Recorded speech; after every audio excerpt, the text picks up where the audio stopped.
The thing about insulting a genocidal alien warlord is that you really should plan your exit strategy first. I didn't. But in my defense, I was drunk on synthesized whiskey and running on 3 hours of sleep when I told Azra, the Deathbringer, that her combat stance looked like a constipated flamingo trying to do yoga. The entire Aurelius hub fell silent. You could have heard a pin drop in zero gravity, which, let me tell you, is physically impossible, but somehow felt accurate in that moment. 300 different species, packed into the Grand Tribunal chamber, like sardines in a cosmic tin can. All turned to stare at me. Some had eyes. Some had optical sensors. The Galathi delegate had what I can only describe as pulsating light sacs. But they all conveyed the same message. You're dead, human. My name is Jack Turner, and at that precise moment, I was supposed to be fixing the atmospheric processors in maintenance shaft B12. Not standing in the middle of the galaxy's most important political arena, facing down a 7-foot-tall killing machine wrapped in bioarmor that looked like it was designed by H.R. Geiger after a particularly bad acid trip. Let me back up a bit. The Galactic Concordium had been around for roughly 10,000 years before humanity stumbled onto the galactic stage, like a drunk teenager crashing a faculty wine tasting. We'd been members for all of 30 years, which in cosmic terms made us the equivalent of a fetus with opinions. The older races treated us accordingly, with a mixture of condescension and barely concealed annoyance. I'd been on Aurelius Hub for 6 months, keeping my head down and my mouth shut, which was a personal record, after getting dishonorably discharged from Earth's Deep Space Navy for what they called catastrophic insubordination, and what I called telling the Admiral exactly where he could shove his battle plans. I was lucky to get work anywhere. The hub needed human technicians who understood Earth-manufactured systems, and I needed to be somewhere that didn't extradite back to Earth. The morning had started normally enough. I'd woken up in my closet-sized quarters, stumbled to the communal refresher, where a Zorthian had somehow managed to shed all over the sonic shower, grabbed a cup of something that claimed to be coffee, but tasted like burnt rubber mixed with existential dread, and headed to work. My supervisor, a Calarian named Supervisor Threx, who had all the personality of wet cardboard and twice the charm, had sent me to fix a climate control malfunction in the Grand Tribunal. Simple job. Get in. Recalibrate the sensors. Get out before the afternoon session started. Except I'd gotten lost. The hub was designed by committee, which meant it had the architectural coherence of a fever dream. Corridors that should connect didn't. Elevators that went sideways for no apparent reason. A section on Deck 4 that was technically classified as its own sovereign nation due to a bureaucratic error that nobody wanted to fix. By the time I found the right maintenance panel, the tribunal session was already in full swing. I should have left. Should have come back later. Should have done literally anything other than what I did next. But then, I heard them talking about Earth. Ambassador Corrin of the Zorth hegemony was in rare form, his scales practically gleaming with smugness as he addressed the assembly. The humans pose no significant threat to galactic stability, he was saying, his forked tongue flicking out between words. They are children playing with tools they barely understand. Their greatest military achievement was nearly destroying their own planet 3 times before achieving faster-than-light travel. A ripple of amusement went through the crowd. I gritted my teeth and focused on the control panel. Not my circus. Not my monkeys. Perhaps, Corrin continued, we should consider revoking their provisional membership until they demonstrate the maturity necessary for true participation in galactic affairs. That's when she stood up. Azra, the Deathbringer, the scourge of 7 systems, the last of the Karjal warrior caste, and personally responsible for more deaths than most plagues. She moved with the kind of fluid grace that made you realize she could kill you 17 different ways before you finished blinking. And that was if she was feeling lazy. I agree with the Zorth, she said, her voice like grinding granite. The humans are weak. I have personally eliminated 8,432 of them during the Kepler campaign. They died screaming. They died begging. They died without honor. The Kepler campaign. My hands stopped moving on the control panel. Mom and Dad had been on Kepler 442b when the Carswell hit. Civilian contractors, there to help build infrastructure. They never stood a chance. Their weakness, Azra continued, makes them unworthy of consideration. They break too easily. Their minds fragment under the slightest pressure. Even their humor, which they claim as their greatest strength, is nothing but the bleating of prey trying to distract predators. Something in me snapped. Maybe it was the casual way she dismissed 8,000 lives. Maybe it was the sleepless nights. Maybe it was the whiskey I'd definitely not been drinking on duty. But before my brain could catch up with my mouth, I was stepping out from behind the maintenance panel. "I'm sorry," I said, loud enough for the entire chamber to hear. But did someone order a side of hypocrisy with their genocide? Or does that come standard with the Carswell Happy Meal? Every head, tentacle, and sensory appendage in the room swiveled toward me. The security guards, two Proximan warriors whose idea of conflict resolution involved plasma rifles and aggressive negotiations, started moving in my direction. But I was already committed. When you're about to die anyway, you might as well make it memorable. "Because it's fascinating," I continued, walking down the aisle toward the center of the chamber. Listening to a walking weapons platform lecture, anyone about weakness. Tell me, Azra, when was the last time you did something that didn't involve turning organic matter into past tense? Can you even tie your own boots without murdering them first? Or do you have people for that? Sorry, had people for that. I heard you killed them too. Azra turned to face me fully. Up close. She was even more terrifying. Her bio-armor rippled like liquid metal, and her 4 eyes, arranged in a diamond pattern on her face, all focused on me with laser intensity. She could have killed me with her pinky finger. Hell, she could have killed me with her exhale.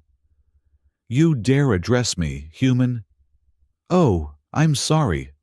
Do I need to fill out a form first?" "Let me guess. It's probably in triplicate. Requires 17 different stamps. And the fee is paid in the blood of innocence. Very on brand for you." Someone in the crowd gasped. Or maybe it was more of a wheeze. The Galathi don't really have lungs. "But here's what really gets me," I said, warming to my theme, because if you're going to commit suicide by alien, you might as well enjoy it. You stand there talking about honor and strength, but when was the last time you fought someone who could actually fight back? The Kepler colonists were civilians, families, children.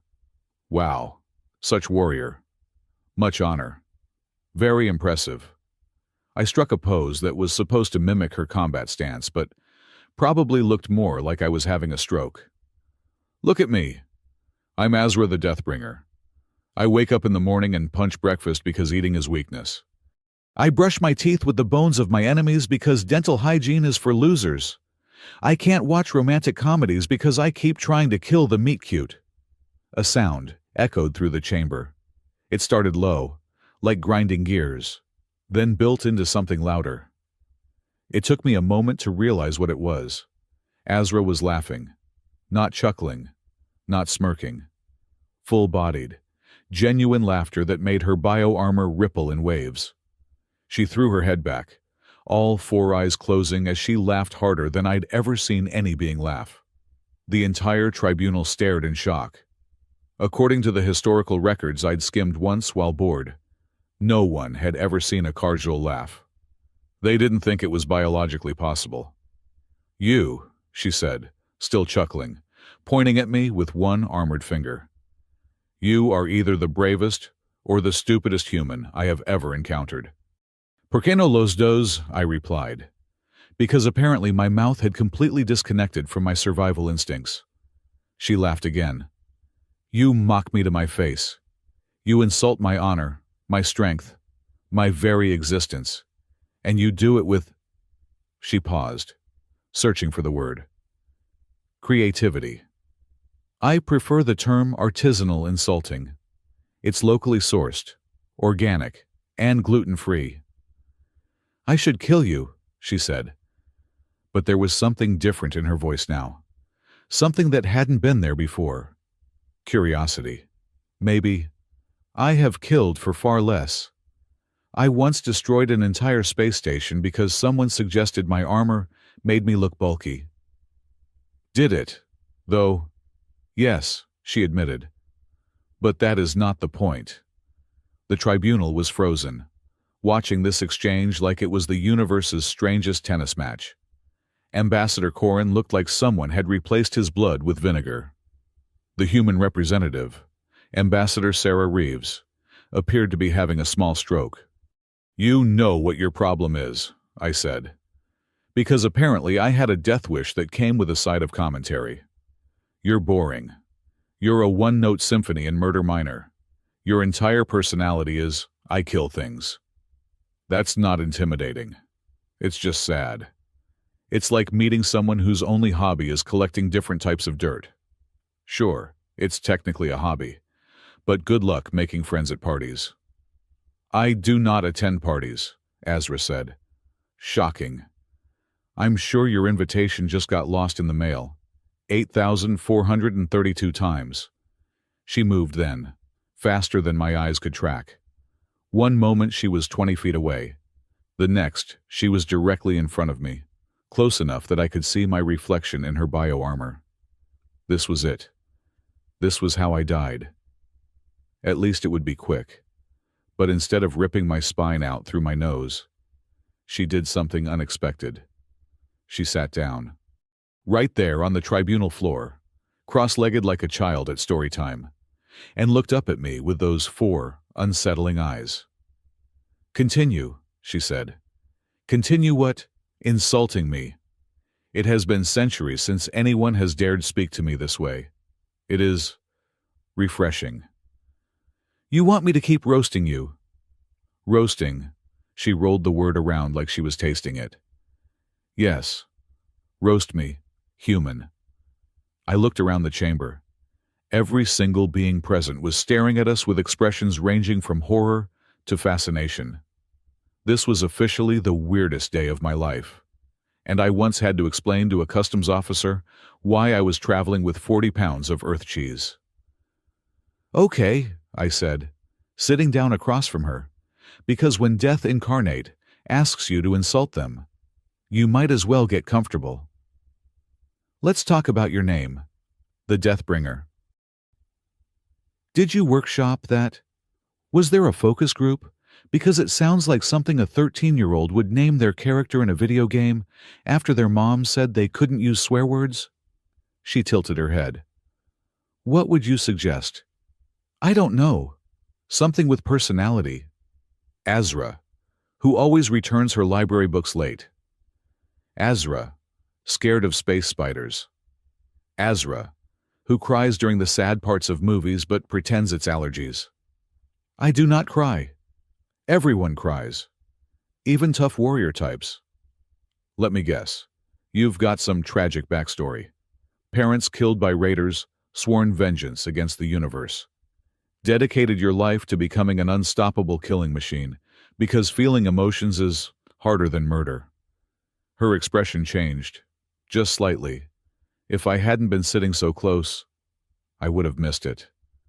"Oh my God, I'm right. Aren't I? You're literally a walking tragic backstory. That's adorable. Do you brood in dark corners and practice your serious face in mirrors?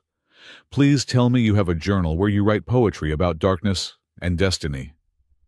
"I do not write poetry." "But you do brood." She was quiet for a moment. "Sometimes. I knew it. You're not a warrior. You're a theater kid with a body count." She laughed again, softer this time. Around us, the tribunal seemed to be remembering they had actual business to conduct. Ambassador Corrin was making frantic gestures at the security guards, who looked deeply confused about whether they should intervene when one of the galaxy's deadliest killers was having what appeared to be a friendly chat with a maintenance worker. "You are very strange. Human," Azra said. "Jack. My name is Jack Turner." "Jack Turner," she repeated, like she was memorizing it. "You have insulted me, mocked me, and ridiculed everything I am." "Yeah, sorry about that. I get cranky when people casually mention murdering my species." "And yet," she continued, "you have made me laugh. I have not laughed in 437 years. That's very specific. I have an excellent memory. I remember every face, every name, every life I have taken." Her voice dropped to something almost like a whisper. "Every single one." The weight of that statement hung between us. For a moment, I saw something behind those 4 alien eyes. Not the infamous Deathbringer, but something else. Something that looked almost tired. "That's rough," I said. "Because what else do you say to that?" "Yes," she agreed. "It is rough." Ambassador Reeves finally found her voice. "Mr. Turner, please return to your duties immediately. You're disrupting official proceedings." I stood up, brushing imaginary dust off my maintenance coveralls. "Right. Sorry about that. I've got atmospheric processors to fix. Can't have you all suffocating while you debate whether humans deserve basic rights." I turned to leave, but Azra's voice stopped me. "Jack Turner," I looked back. "I will see you again." It wasn't a threat. It wasn't a promise. It was just a statement of fact, delivered with the same certainty someone might use to say the sun would rise tomorrow. "Can't wait," I said, and meant it about as much as I meant my promise to quit drinking. I made it about 3 steps before Ambassador Corrin found his voice. "This is unprecedented. That humans should be arrested. He disrupted official proceedings and insulted a recognized diplomatic entity." "He made her laugh," someone said. "I think it was the Proximan Guard, but I wasn't sure." No one has ever made a Karjul laugh. That's not the point. But I was already walking away, my hands shaking in my pockets where no one could see them. I just insulted one of the galaxy's deadliest beings to her face and lived. Not only lived, but apparently made a friend enemy, whatever Azra was now. It was complicated.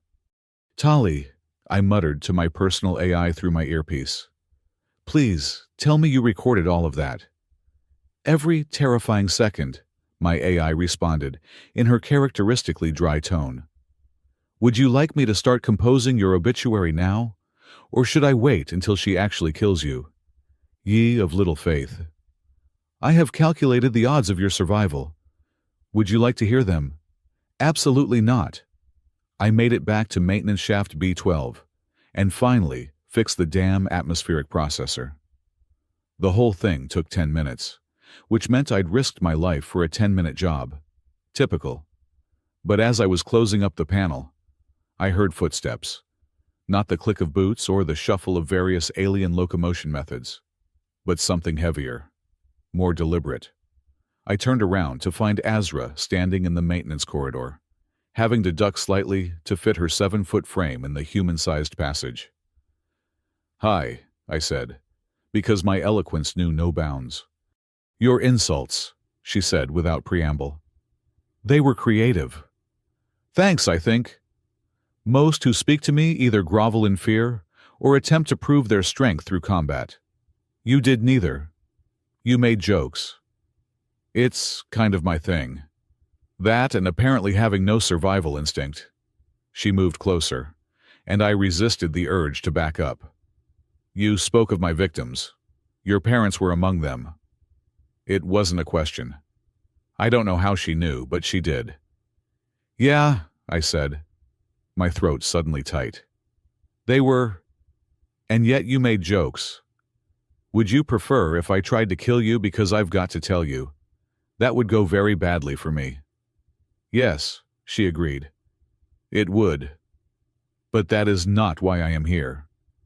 "Then why are you here?" She tilted her head, considering. "I am unsure. You are unusual. When you spoke, when you mocked me, something happened. Something I have not felt in a very long time.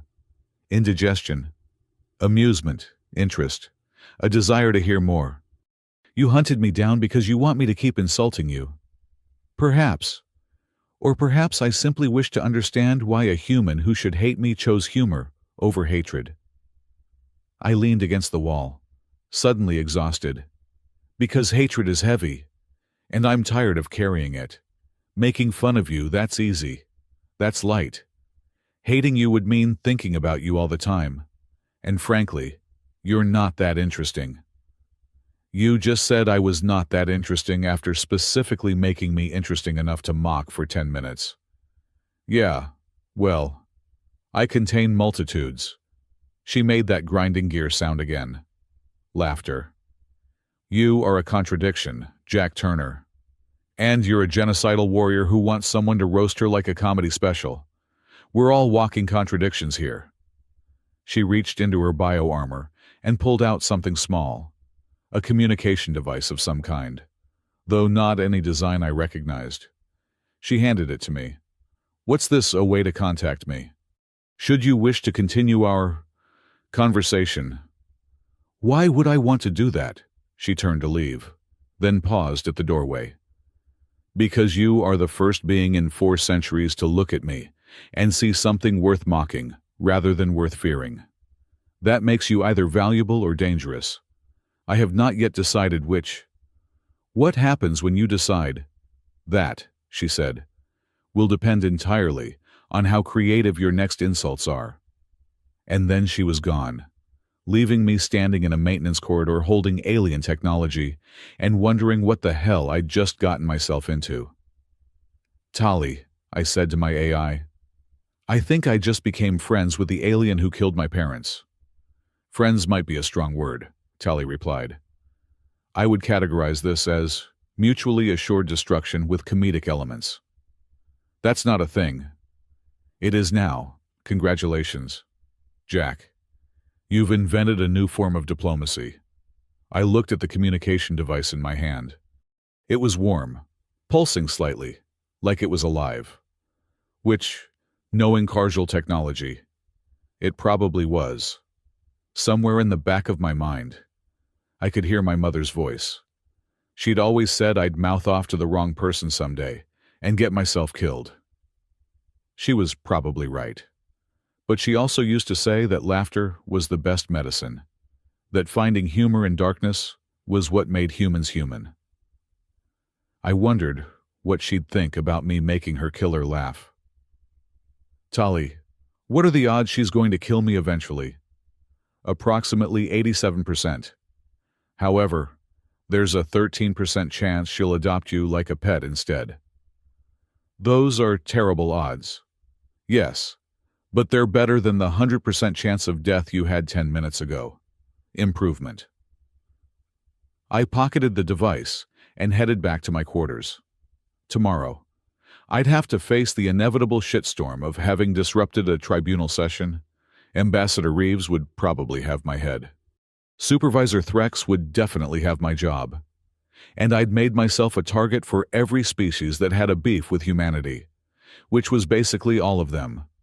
But tonight, I was the human who'd roasted Azra the Deathbringer and lived to tell about it. That had to count for something. As I walked through the corridors of Aurelius Hub, I noticed something different. Beings who normally ignored me were staring, some with fear, some with curiosity, and a few with what might have been respect. Word traveled fast on the station. By the time I reached my quarters, I had 17 messages waiting. 3 from Ambassador Reeves, each increasingly frantic. 5 from Supervisor Threx, which I deleted without reading. 4 from news outlets wanting interviews. 2 from gambling syndicates, asking for my life insurance policy number. And 3 from unknown senders that just said variations of, "You're dead." But the last message was different. It was from the communication device Azra had given me. Just 4 words. That was adequately amusing. I couldn't help it. I laughed. Then I sent back, adequately, I'll try harder next time. Maybe I'll compare your combat philosophy to a self-help book written by a murder hobo. The response was immediate.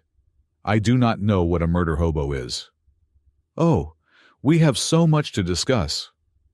And that's how I, Jack Turner, failed maintenance technician and successful smartass, became pen pals with the galaxy's most feared killer. Mom always said my mouth would get me in trouble. She never said the trouble might be interesting. Outside my small window, the stars of the galaxy spun in their eternal dance, indifferent to the strange friendship forming between a human who'd lost everything and an alien who'd taken everything. But somewhere among those stars, the future was shifting, changing in ways none of us could predict. All because I couldn't keep my damn mouth shut. Typical. Chapter 2. Sleeping with the Enemy. The first time Azra showed up at my quarters unannounced, I nearly had a heart attack. The second time, I spilled synthetic coffee all over myself. By the 10th time, I'd started leaving the door unlocked. It had been 3 weeks since the tribunal incident, and my life had taken a turn for the surreal. I'd kept my job, barely, thanks to Ambassador Reeves arguing that firing me would make humanity look weak. The irony of keeping me employed to save face wasn't lost on anyone. But the real change was my new shadow. Azra had taken to following me around the station like the universe's most terrifying lost puppy. She'd appear in corridors, lurking behind bulkheads, observing me with those 4 unsettling eyes. At first, security tried to intervene. Then they realized that trying to stop Azra from doing anything was like trying to stop a supernova with a strongly worded letter. You know stalking is typically considered creepy, right? I said one morning, finding her waiting outside the human sector's communal kitchen. I am not stalking. I am observing. That's literally what stalkers say. She tilted her head. A gesture I'd learned meant she was processing something new. I am unfamiliar with your human social conventions. How does one properly observe someone without being classified as a stalker? Generally, you ask permission first. Maybe hang out in normal social situations. You don't lurk in maintenance shafts watching them work. The maintenance shaft was spacious. It really wasn't.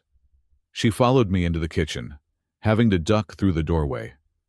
Several humans scrambled to leave, abandoning their half-eaten breakfasts. Within seconds, we were alone.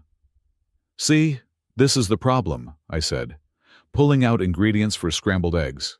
Real ones, shipped from Earth at ridiculous expense. Everyone's terrified of you.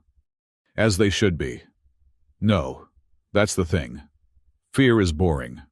Fear means nobody ever tells you when you have food stuck in your teeth or when you're being an asshole. I do not consume food in a manner that would result in dental contamination.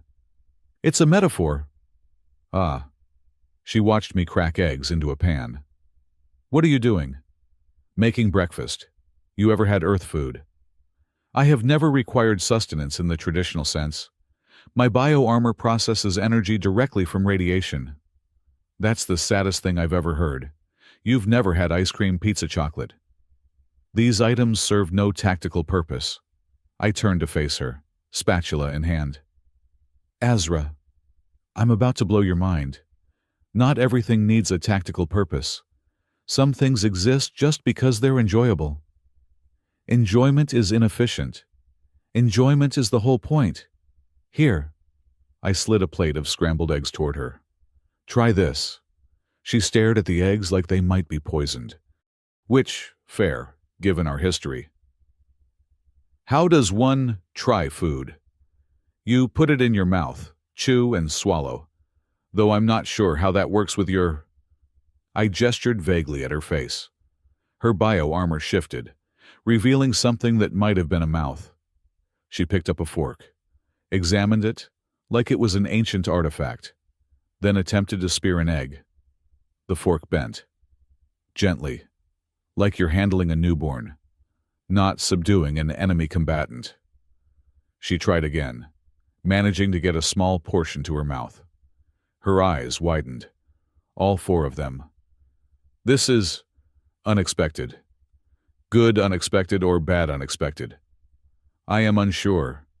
My mouth is experiencing sensations I lack vocabulary for. That's called flavor. Welcome to the wonderful world of having taste buds. She took another bite, more confident this time. Your species dedicates significant resources to creating variations of nutritional intake. We call it cuisine. And yes, we're obsessed with it. Wars have been fought over spices. That seems inefficient. That's humans for you. Inefficient but interesting. She finished the eggs, then looked at the empty plate with something like confusion. I desire more. That's called being hungry. Or maybe just greedy. Either way, it's progress. I made another batch, and we sat in comfortable silence while she ate. It was surreal, sharing breakfast with someone who'd killed thousands of my species. But it was also oddly domestic. Why do you not fear me? She asked suddenly. Who says I don't? Your biological readings indicate no elevated stress responses in my presence.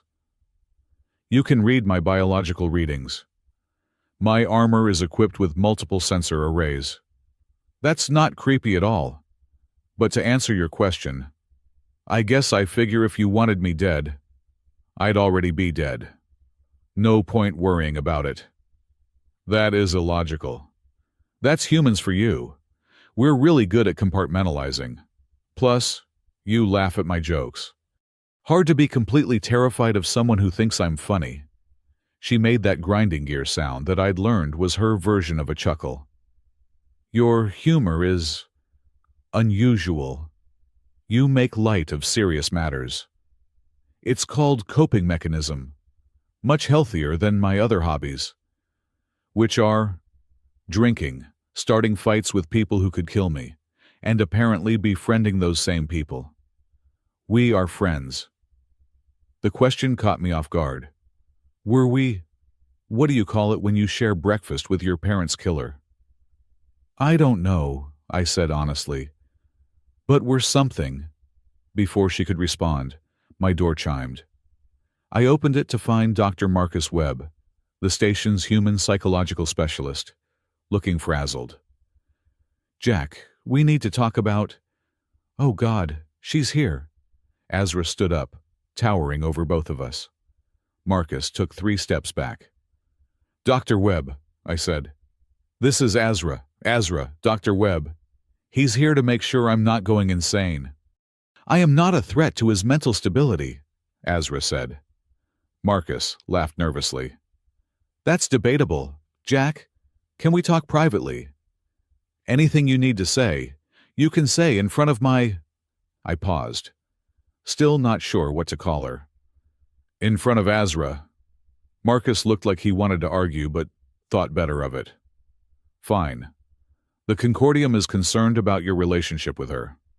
They think you might be suffering from Stockholm Syndrome. I'm not a hostage. No, but you're fraternizing with someone who murdered your parents. The temperature in the room seemed to drop. Azra's bio-armor rippled.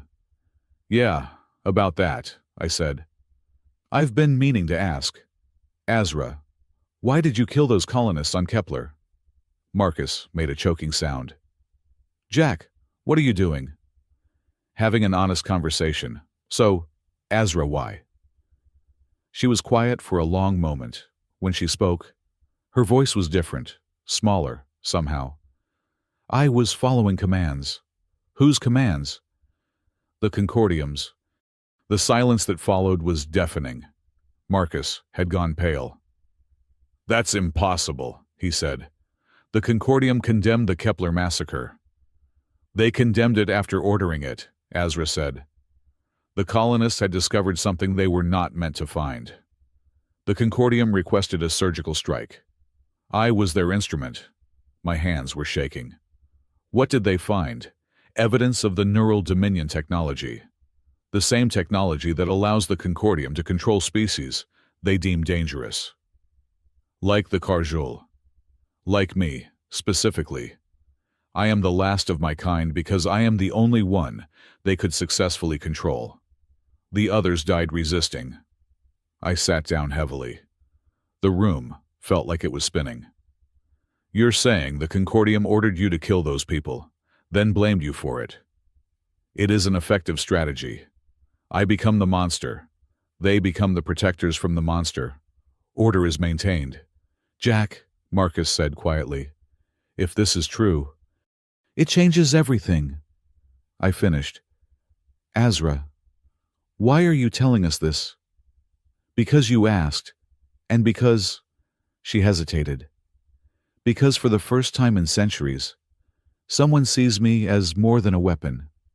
I find I do not wish to lose that. This is insane, Marcus muttered. The political implications alone. Doctor, Azra said, turning those 4 eyes on him. You may report this conversation to your superiors. They will deny it. They will claim I am manipulating Jack Turner. They may even attempt to have me eliminated. But know this, I have recorded every order, every command, every directive I have received for the past 600 years. If threatened, I will release them all. That's blackmail. That is survival. Marcus left shortly after, looking like he'd aged 10 years in 10 minutes. Azra and I sat in silence. So, I finally said, you're telling me you're not actually a genocidal monster. You're just a very advanced weapon of mass destruction with autonomy issues. That is a crude but accurate summary. And you're rebelling against your programming by eating eggs and stalking me. I am exploring alternative behavioral patterns. Right. Of course. That makes perfect sense. I laughed. But it came out slightly hysterical. My life has become very weird. I apologize for the complications my presence causes. Don't. It's not like my life was going great before. At least now it's interesting. She tilted her head. You are not angry about your parents. I thought about it. Really thought about it. The anger was still there. Had been for years. But now, it had a different target. I'm furious, I said. But not at you. You were a weapon. I'm angry at the ones who pulled the trigger. That is a dangerous stance to take. Yeah. Well, I've been making a lot of those lately. Over the next few days, word spread about Azra's revelations. The Concordium denied everything, of course. They painted her as a malfunctioning weapon, trying to manipulate a traumatized human. Some believed them. Others started asking questions. But the strangest development was Azra's continued integration into my daily routine. She'd show up for breakfast, trying new foods with the dedication of a scientist conducting experiments. She'd follow me to work, scaring off anyone who might have given me trouble. And at night. The first time I found her asleep on my couch, I nearly called security. She was curled up in a position that looked deeply uncomfortable. Her bioarmor relaxed in a way I'd never seen before. She looked almost vulnerable. Azra, I whispered. One eye opened. I was not sleeping. I was running diagnostic cycles. On my couch. Your furniture is surprisingly comfortable. It's really not. That couch is older than some civilizations. Nevertheless, she closed her eye again. I threw a blanket over her. Not sure if she needed it, but feeling like the gesture mattered. She made a sound that might have been contentment. This became our pattern. She'd arrive early, we'd share breakfast. She'd shadow me during the day, and she'd crash on my couch at night. It was domestic in a way that should have been disturbing, but somehow wasn't. You know you're basically a cat, right? I told her one evening as she claimed her spot on the couch. I am unfamiliar with this term. Small Earth predator. They adopt humans, demand food, and sleep wherever they want. These creatures sound tactically superior to humans. Oh, they absolutely are. We just pretend we're in charge. She made her grinding gear laugh. Like the Concordium pretends to control me. Exactly like that. 3 weeks turned into a month. The political situation grew more tense as other species began questioning the Concordium's version of events. Some called for Azra's immediate execution. Others wanted her testimony. Through it all, she remained my constant shadow. And slowly, something shifted. The fear she inspired began mixing with curiosity. People started seeing what I saw, not just a weapon, but a being, trying to understand what it meant to be more than that. You've domesticated the galaxy's deadliest predator, Ambassador Reeves told me during one of our mandatory meetings. Do you understand how that looks? Like humanity's greatest diplomatic achievement? Like you've lost your mind. Those aren't mutually exclusive, she sighed. The Zorth are calling for your removal from the station. They say you're compromised. I am compromised. I'm compromised by knowing the truth. Jack, be careful. The Concordium has maintained order for 10,000 years. They don't take kindly to disruption. Maybe it's time for some disruption. That night, I found Azra not on the couch but standing by my window, looking out at the stars. Contemplating the vastness of space. I asked. Remembering, she said. Every star system I've been to. I've left death behind. That's cheery. But here, she continued, I have left something else. Laughter, friendship, the taste of scrambled eggs. Don't forget the time you tried coffee and immediately spat it out.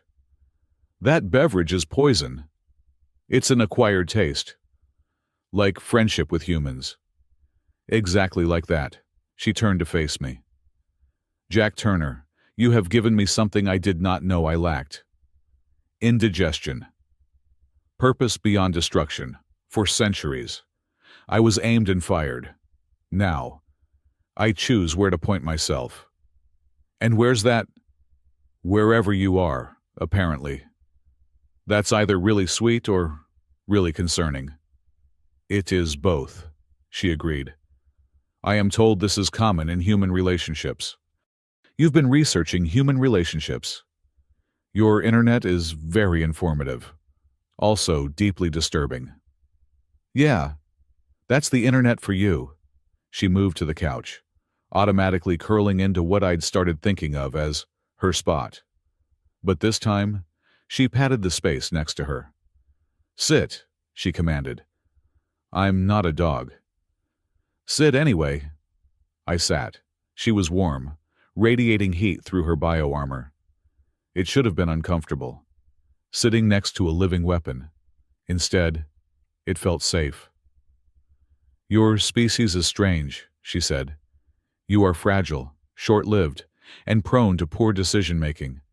Yet you create art, music, food that serves no purpose except pleasure. You find humor in darkness. You offer friendship to enemies. We're complicated. Yes, beautifully so. We sat in silence, watching the stars. Eventually, her breathing deepened, and I realized she'd fallen asleep. Actually asleep, not running diagnostics. Her head had somehow ended up on my shoulder, which should have been terrifying given that she could crush my entire torso without effort. Instead, I found myself thinking about how strange life was. A year ago, I was nobody. A failed engineer drinking himself stupid in the outer colonies. Now I was sitting with the galaxy's most feared warrior, sleeping on my shoulder like she belonged there. Tali, I whispered to my AI. What the hell am I doing? Based on my analysis, you appear to be forming a trauma bond with a genetically modified killing machine who murdered your parents under mind control and now exhibits feline behavioral characteristics. When you put it like that, it sounds insane. That's because it is insane.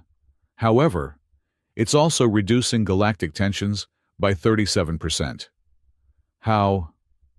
Your relationship is forcing people to reconsider their preconceptions about both humans and the Karjul. You've accidentally become a symbol of reconciliation. I hate being a symbol. Too bad. You should have thought of that before you decided to adopt a genocidal alien. She adopted me. The distinction is minimal. Azra stirred, one eye opening.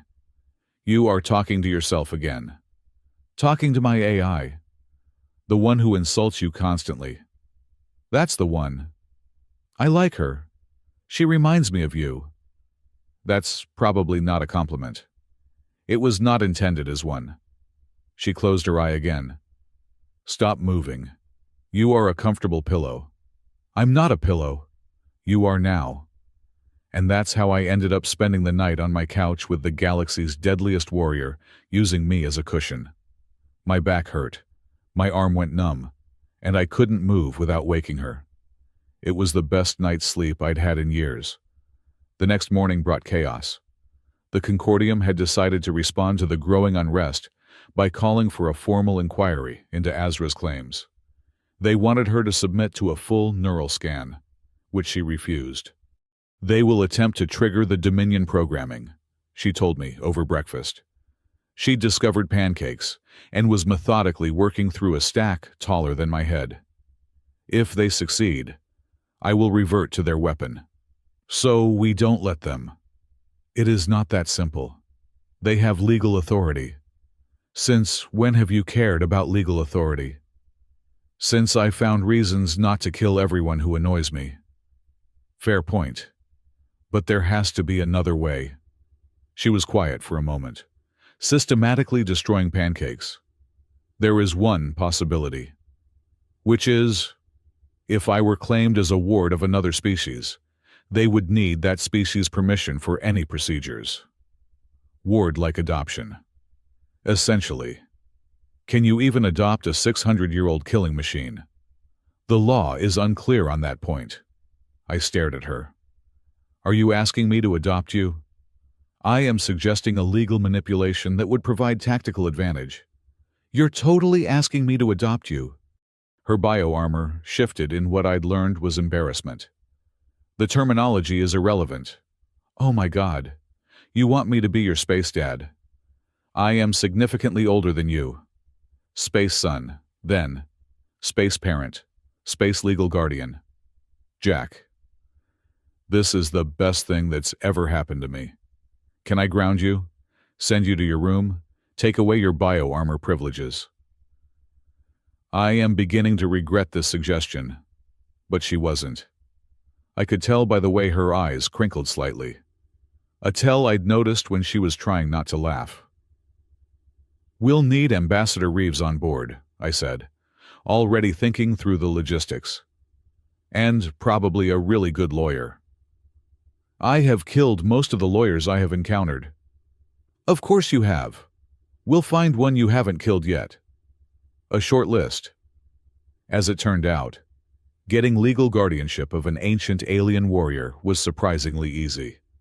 The Concordium's own bureaucracy worked in our favor. They'd never considered this scenario, so there were no rules against it. This is unprecedented, the legal administrator said, reviewing our application. A human claiming wardship of a Karjul. Is there a law against it? Our lawyer asked. She was a Panthari named Grix who specialized in interspecies contract law and had nerves of steel. No, but then process the application. And just like that, I became the legal guardian of someone who could destroy a small moon. This is ridiculous, Ambassador Corrin raged at the next tribunal session. The human can barely care for himself, let alone oversee a weapon of mass destruction. I resent that, I said from my seat. I'm excellent at caring for myself. I hardly ever forget to eat anymore.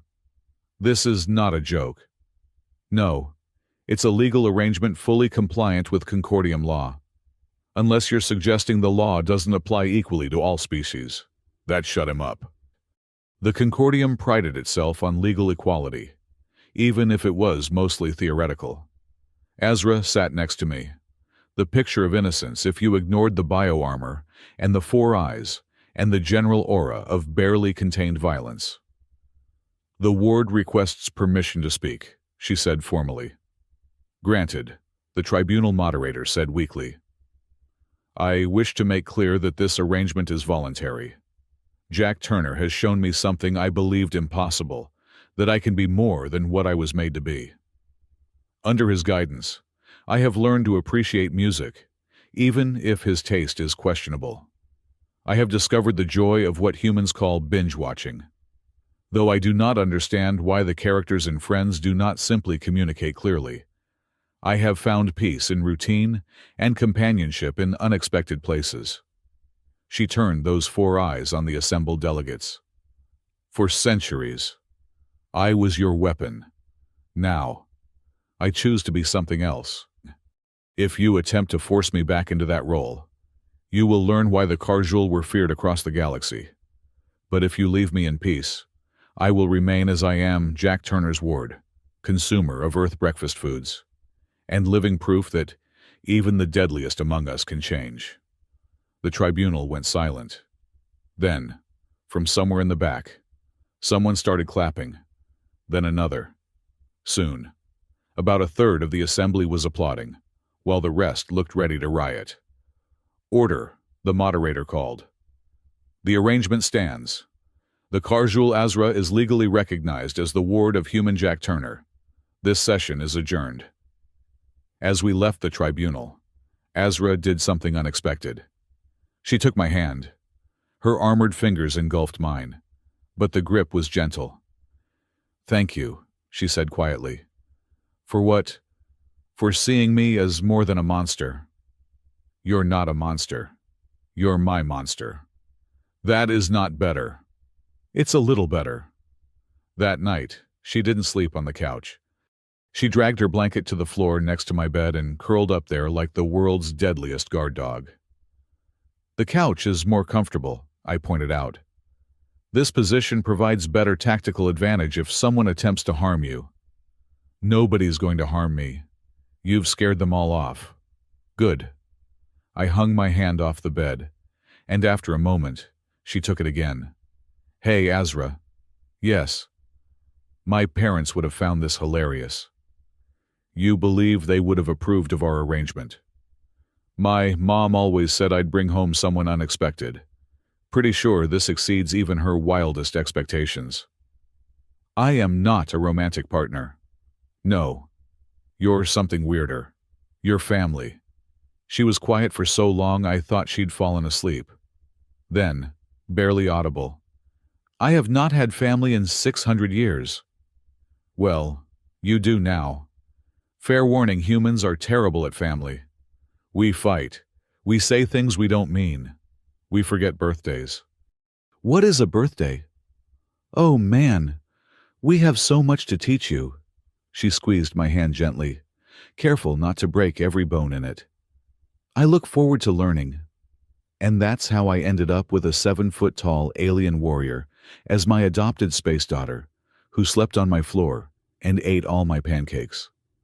My life had officially departed from any semblance of normal. But as I lay there in the dark, listening to her breathing, slow into sleep, I realized something I wouldn't change a thing. The galaxy might be insane, the Concordium might want us both dead, and I might be the worst guardian in the history of legal guardianship. But for the first time since my parents died, I wasn't alone, and neither was she. Chapter 3. The Chains of Revenge. The nightmare always started the same way. My parents' faces, frozen in that last video call before Kepler went dark. Then fire, screaming, and Azra, standing in the flames, her 4 eyes cold and empty. I woke up gasping, sheets soaked with sweat. The room was dark except for the soft glow of Azra's bioarmor from her spot on the floor. "You were distressed," she said. Not a question. "Just a dream." "About Kepler." I sat up, running my hands through my hair. "Yeah." She was quiet for a moment. "I remember them." "What?" "Your parents, engineers Sarah and Michael Turner. They were in the administrative complex when I breached the colony's defenses. My throat felt tight. Ezra, you don't have to. They did not run. Her voice was soft, almost mechanical, like she was reading from a report. When others fled, they stayed at their posts, trying to evacuate civilians through the emergency tunnels. They saved 43 people before I reached them. I couldn't breathe. Stop. Your mother threw herself in front of a child, a Proximan youngling who had been separated from its family. Your father tried to shield them both with his body. They died believing they were protecting the innocent. I said stop, but she continued, relentless. I killed them quickly. No pain. It was the only mercy the Dominion programming allowed. I remember their faces. I remember all their faces. I was off the bed before I realized I was moving, heading for the door. I needed air, space, distance from this conversation. Jack, I stopped, but didn't turn around. I tell you this not to hurt you, but because you deserve the truth. Your parents died as heroes. That knowledge belongs to you. Heroes. I laughed, but it came out broken. They died for nothing. The Concordium ordered their deaths to cover up their dirty secret. There's nothing heroic about that. They did not know that. They died believing their sacrifice meant something. Is that not the definition of heroism? I turned to face her. In the dim light, she looked smaller somehow, curled on the floor like she was trying to take up less space in the world. I hate this, I said. I hate that you're the one telling me how they died. I hate that you remember them when I'm already starting to forget little things. I hate that I can't hate you for it. You should hate me. I know. That's what makes this so fucked up. She uncurled slightly, those 4 eyes reflecting the starlight from the window. Would it help if I told you I hate myself for it? You do. Every day. Every face I remember is a weight I carry. Your parents' faces are among the heaviest. I slid down the wall until I was sitting on the floor across from her. The Dominion programming. Can you feel it right now? Always. It is like... She paused, searching for words. Like chains made of thought. They are looser now, since I met you, but they never fully break. What happens if the Concordium manages to tighten them again? Then I become what I was, a weapon without will. And you'd kill me, without hesitation. The honesty of it should have been terrifying. Instead, it was almost comforting. No lies, no sugarcoating, just truth. We need to find a way to break those chains, I said. Many have tried. The Carjul spent centuries attempting to free ourselves. We failed. Yeah, but you didn't have human stubbornness on your side. She made that grinding gear laugh. Human stubbornness. Is that what we're calling your inability to accept reasonable limitations? That's exactly what we're calling it. The next morning, I started researching. The station's archives had limited information on neural dominion technology, most of it classified beyond my clearance level. But Tali was good at finding holes in security systems. This is highly illegal, she informed me as she pulled up restricted files. Add it to the list. The list is becoming concerningly long. Just show me what you found. The files were disturbing. Neural dominion wasn't just mind control. It was complete neural restructuring. The subject's brain was essentially reformatted, their original personality suppressed beneath layers of programmed directives. This is monstrous, I muttered, scrolling through technical specifications. It gets worse, Tali said. According to these documents, the process is considered irreversible after the first year. Azra has been under its influence for 6 centuries. There has to be a way. Jack, the science says, fuck the science. Science also said humans could never achieve FTL travel, and look how that turned out. I was so absorbed in the files that I didn't notice Azra had entered until she spoke. You will not find the answer in those documents. I spun around. How long have you been standing there? Long enough. The Concordium's files contain only their understanding of the technology. They did not create it. Who did? My people.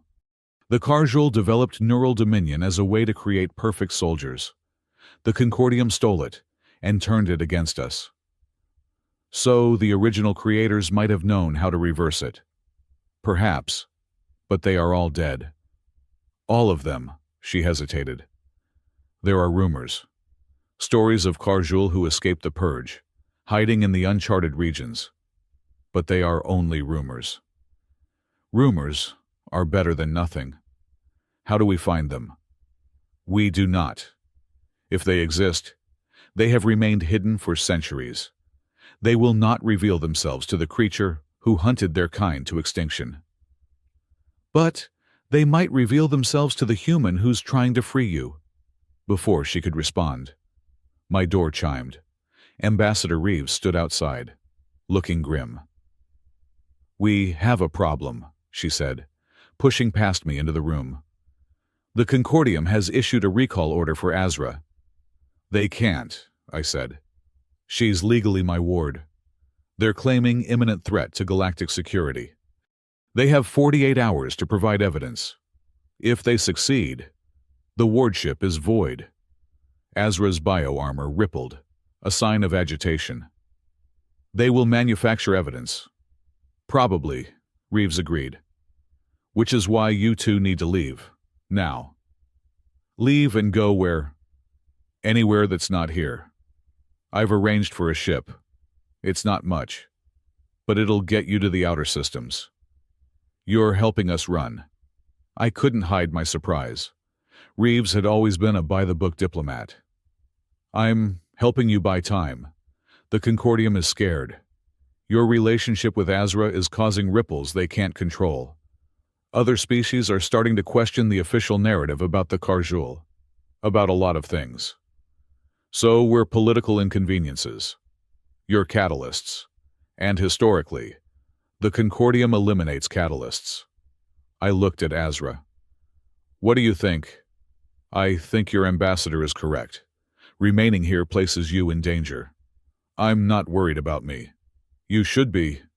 If they cannot control me, they will use you to do it. The thought hadn't occurred to me. They'd hurt me to get to you? They would do worse than hurt you. Reeves handed me a data pad. Docking Bay 12. Ship's called the Rust Bucket. Seriously. You want to be inconspicuous, right? Nothing more inconspicuous than a piece of junk freighter. 2 hours later, we were aboard the Rust Bucket, which lived up to its name. The ship was older than me, held together by prayer and spot welds. But the engines worked, and that was all that mattered. Where are we going? Azra asked, as I programmed the navigation system. The Fringe. Specifically, a station called Haven's Rest. That is deep in uncharted space. Exactly. If we're going to find these hidden Karjul, we need to start where the Concordium doesn't have eyes. This is foolish. We are chasing myths. No, we're chasing hope. There's a difference. The journey to Haven's Rest took 3 weeks. 3 weeks of just Azra and me in a ship barely big enough for one person, let alone a human and a 7-foot-tall alien warrior. We developed a routine quickly. I handled the piloting and maintenance while she managed security and navigation. We ate meals together in the cramped galley, played card games I taught her, and talked. Tell me about your people, I said one evening as we drifted through dead space. Before the Dominion, before the Concordium. We were artists, she said, surprising me. Warriors, yes, but also poets, musicians, sculptors. We believed that creation and destruction were two sides of the same truth. What kind of art did you make? I sang. I nearly choked on my recycled protein paste. You sang.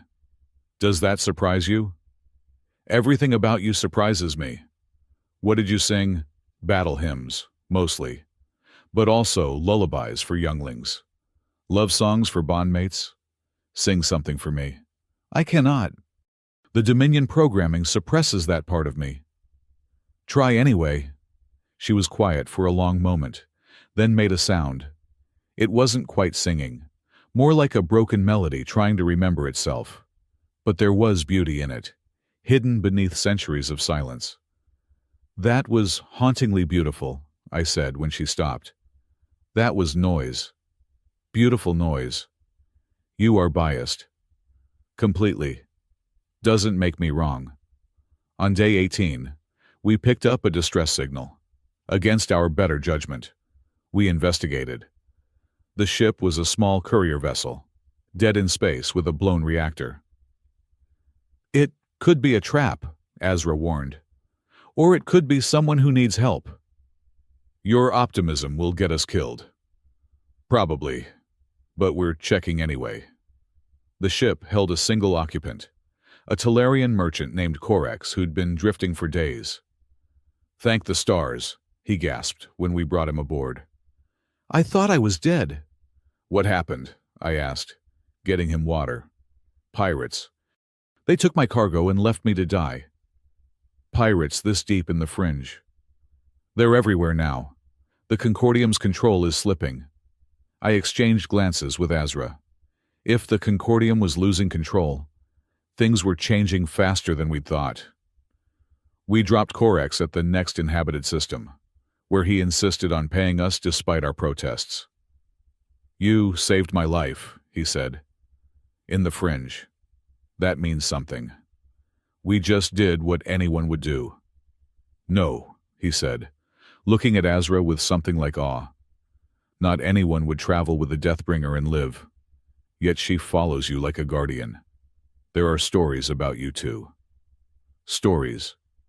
The human who tamed death itself. The warrior who chose love over war. That's not, I started. But Azra interrupted. Let them tell their stories, she said. Stories have power. Haven's Rest was exactly what I'd expected from a fringe station barely functional, probably criminal, and definitely dangerous. Perfect for hiding. We docked without incident, though several beings scrambled away when they saw Azra. We need information, I said, heading for what passed as a bar. Someone here has to know about Karjul survivors. The bar was dark, smoky, and filled with the kind of people who didn't want to be found. We grabbed a corner table, ignoring the stares. What'll it be? The bartender asked, keeping his distance. Information, I said, sliding credits across the table. About the Karjul. Don't know nothing about that. You sure? I added more credits. He eyed the money, then Azra, then back to the money. There's someone. Calls himself the Keeper. Lives in the old mining section. But you didn't hear it from me. The old mining section was abandoned, full of shadows and echoes. We found the Keeper in what used to be a processing plant, surrounded by old tech and stranger artifacts. He was Karjul.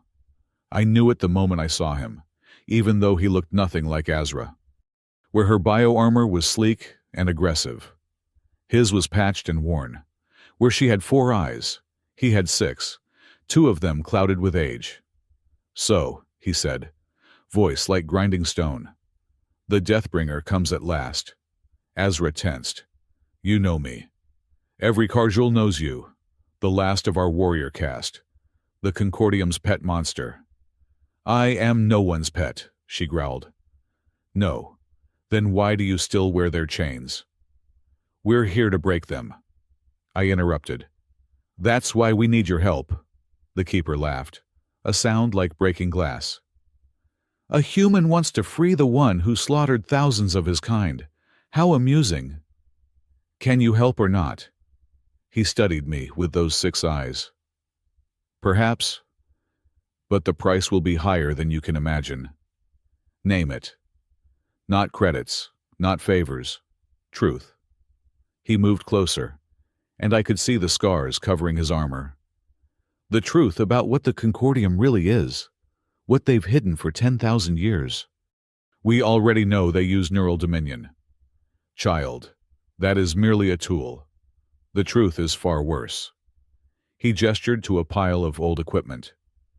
Sit, listen. Learn why your Concordium fears two individuals enough to chase you to the edge of known space. We sat, and the keeper began to speak, telling us a story that changed everything. The Concordium is not a government, he said. It is a prison, and we, all of us, every species under its rule, we are the prisoners. That's ridiculous, I said. Is it, tell me, human? Have you ever wondered why no species is allowed to develop certain technologies? Why exploration beyond the galactic edge is forbidden? Why the Concordium reacts so violently to any threat to their order? To maintain peace. To maintain control. The Concordium was created by something else. Something from beyond our galaxy. We are livestock, kept docile and contained while they feed on our conflicts, our emotions, our very souls. Azra was absolutely still. You have proof. I have more than proof. I have the key to destroying them. He pulled out a device I didn't recognize, something that hurt to look at directly. Neural dominion was our attempt to fight back, to create soldiers who couldn't be influenced by their emotional manipulation. It failed because the Concordium corrupted it, turned it into another tool of control. But there's a way to break it. Not break, reverse. Turn the dominion from a chain into a weapon. Make the controlled into the controller. That's not what we want, I said quickly. We just want Azra free. Freedom. The keeper laughed again. There is no freedom while the Concordium exists. Your friend here. She is the key. The last warrior with the strength to carry our vengeance. I will not be a weapon again, Azra said firmly. You already are. The only question is whether you're their weapon or your own. He stood, moving to an ancient terminal. I can modify your neural dominion, Deathbringer. I can give you the power to turn it against them. But once I do, there's no going back. You'll have to use that power to destroy the Concordium, or watch everyone you care about suffer for your mercy. That's not a choice, I said. That's extortion. That's revolution, he corrected. The human is right about one thing. Deathbringer. You two are catalysts. The Concordium fears you because together, you represent something they cannot control: genuine connection between species. Love that transcends their manipulation. We're not, I started. Aren't you? You share living space. You share meals. You protect each other. You've legally bound yourselves together. What is that if not love? I looked at Azra, who was looking at me. Something passed between us. Unspoken, but understood. Do it, she said to the keeper. Azra, no. We don't know what this will do to you. We know what doing nothing will do. The Concordium will never stop hunting us. They'll use you against me or me against you. This is the only way. There has to be another option. She stood, moving to where I sat. Her hand touched my face, gentle despite the armor. Jack Turner, you showed me I could be more than a weapon. Now let me choose to be a weapon for something worthwhile. This could kill you. Not doing it will kill everyone else eventually. The keeper watched us with those 6 eyes. Fascinating. The stories were true. The human did tame death itself. Nobody tamed anyone, I said irritably. We're partners. Partners. He seemed to taste the word. Yes. That's what terrifies them. Not your individual strength, but your partnership. Very well. I will give you what you seek. But know this: once modified, the neural dominion will respond to emotional triggers. The stronger the emotion, the more power you'll have over it. What kind of emotions? The kind that brought you together. Humor, compassion, love. The procedure took hours. I held Azra's hand the entire time while the keeper worked. using technology I didn't understand to rewrite centuries of programming. She didn't scream, but her bioarmor rippled and shifted like it was trying to escape. "Talk to her," the keeper instructed. "Your voice will anchor her." So I talked. I told her about Earth, about my childhood, about the time I accidentally set my school on fire trying to build a rocket. I told her every terrible joke I knew. I reminded her about pancakes and scrambled eggs, and that time she tried ice cream and got brain freeze. "Do you remember," I said as she squeezed my hand hard enough to crack bones, "when you first laughed, you looked so surprised, like you'd forgotten it was possible. That's when I knew you weren't just a weapon. Weapons don't laugh." Her eyes opened, all four focusing on me. "Jack, I'm here. I can feel it. The chains. They're still there, but different." The keeper stepped back. "It's done. The neural dominion is now yours to command. Use it wisely." "How does it work?" Azra asked, standing slowly. "Think of something that makes you feel, strongly, then direct that feeling at the dominion." She closed her eyes. For a moment, nothing happened. Then she laughed, really laughed, free and unrestrained. Her bioarmor shifted, changing from its usual dark metallic to something that almost seemed to glow. "I can feel them," she said. "All of them. Every Concordium control node in the galaxy. They're all connected. And now I'm connected too." "Can you shut them down?" "Not from here. I'd need to be at the source, the Concordium's core facility, which is Earth's moon." I stared at her. "They built their control center on our moon. Where better to watch the species they fear most?" The keeper nodded. "Now you understand. Earth wasn't inducted into the Concordium. It was imprisoned by it. Your species' emotional volatility, your unpredictability, your ability to inspire change in others, it all terrifies them. So, what do? You return to Earth," the keeper said. "You use the Deathbringer's new power to destroy their control network. You free the galaxy. Just like that. No, they'll fight. They'll use everything they have to stop you. But you have something they don't expect. Which is," he smiled, a terrifying expression on his scarred face. "Each other." Chapter 4. Burning the Dominion. The journey back to Earth space took 2 months. 2 months of dodging Concordium patrols, jumping through unstable wormholes, and surviving on recycled air that tasted like despair. But the worst part wasn't the danger or the discomfort. It was watching Azra struggle with her newfound power. "I can hear them," she said one night, pressing her hands against her head. "Every being under Dominion control. They're screaming. Jack, constantly screaming. Can you block them out?" "If I do, I lose the connection. I need the connection to shut down the network." She hadn't slept in 3 days. Couldn't sleep, she said. Every time she closed her eyes, she saw through theirs. Thousands of enslaved minds across the galaxy, all crying out for freedom they didn't even know they'd lost. "We're going to free them," I promised, holding her hand as she trembled. "What if we're too late? What if I can't control it when we get there?" "You will. Know how I know. Your insufferable human optimism.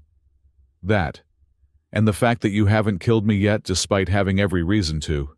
She managed a weak laugh. "The night is young." We were 3 days out from Earth when everything went wrong. The Concordium fleet found us. 40 ships, Tali reported, her voice unusually tense. "Surrounding us in a standard containment formation. Can we run?" "Not in this rust bucket. We'd be vapor before we reach the jump point." On the view screen, the lead Concordium vessel hailed us. Ambassador Corrin's reptilian face filled the display. "Jack Turner, Azra the Deathbringer, You are ordered to surrender immediately for processing. Processing, I muttered. Such a nice euphemism for lobotomy. You have 60 seconds to comply. I looked at Azra. Ideas. She stood slowly, her bio-armor shifting into something I'd never seen before, patterns of light racing across its surface like living circuitry. I have one. Is it a good idea? No, but it's spectacular. She moved to the communication console. Ambassador Corin, I have a message for the Concordium. Surrender is your only... I know what you are, she interrupted. I know what feeds on our suffering. I know about the entities beyond the galactic edge, and I know how to stop them. Corin's composure cracked slightly. You know nothing. I know you're not the leader you pretend to be. You're middle management at best. A glorified prison guard keeping us docile, while your masters feast. Destroy them, Corin ordered, but Azra was already moving. She pressed her hands against the ship's hull, and her bio-armor flared with blinding light. I felt something ripple out from her, a wave of pure emotion that made my teeth ache. Every ship in the Concordium fleet stopped firing. What did you do? I whispered. I reminded them how to laugh. On the view screen, chaos erupted. Concordium soldiers were doubled over, some crying, others laughing hysterically. Corin himself had fallen off his command chair, making a sound that might have been giggling if reptiles could giggle. It won't last, Azra said, sagging against the console. Maybe 10 minutes. We need to run. We ran.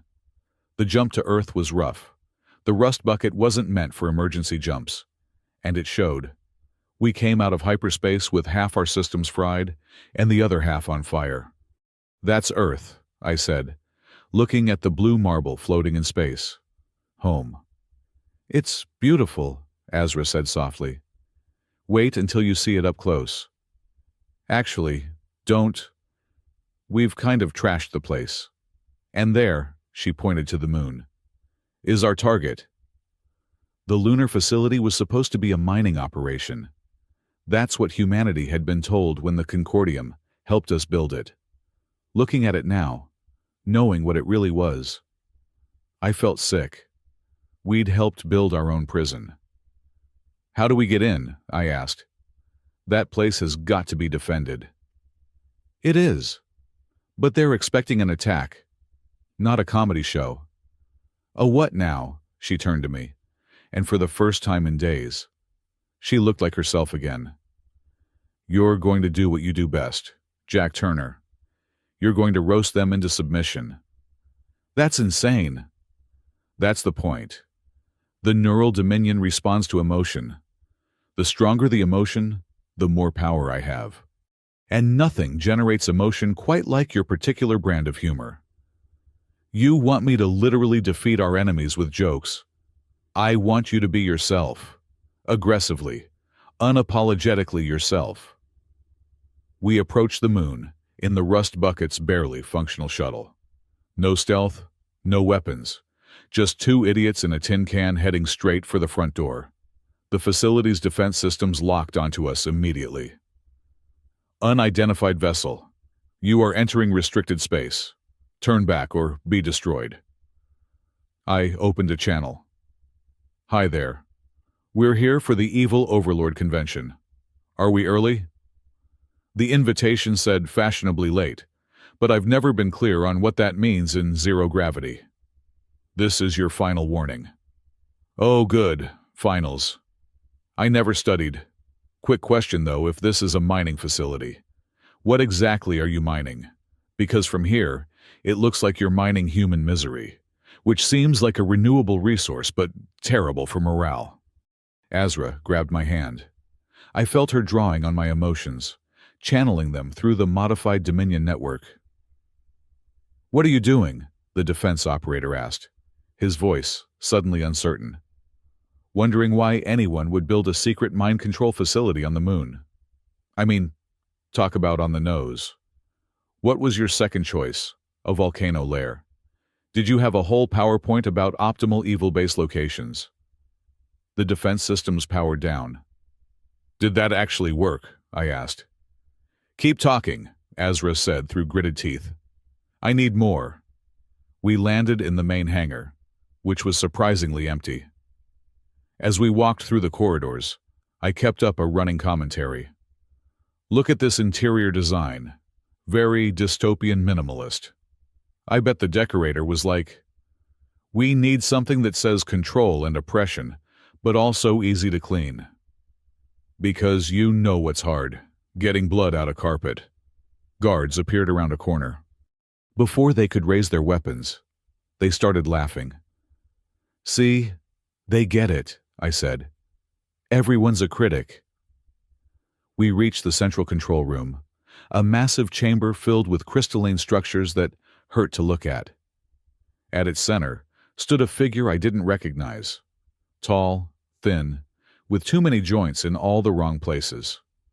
So you're the management, I said. Got to say, not impressed.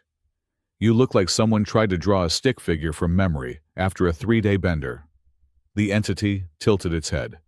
When it spoke, its voice came from everywhere at once. You are the anomaly, the human who corrupted our weapon. Corrupted is a strong word. I prefer gave her a personality upgrade.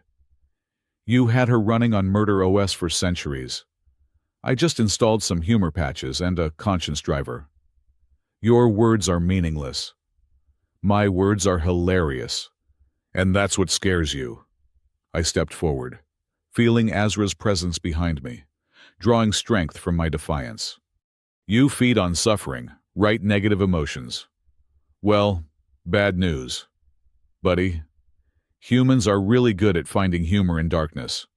We laugh at funerals. We make jokes about our own deaths. We find comedy in the apocalypse.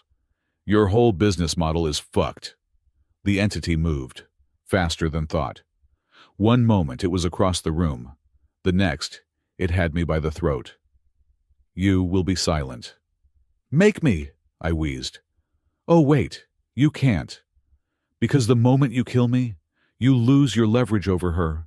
And without leverage, you're just a cosmic middle manager with delusions of grandeur. Its grip tightened.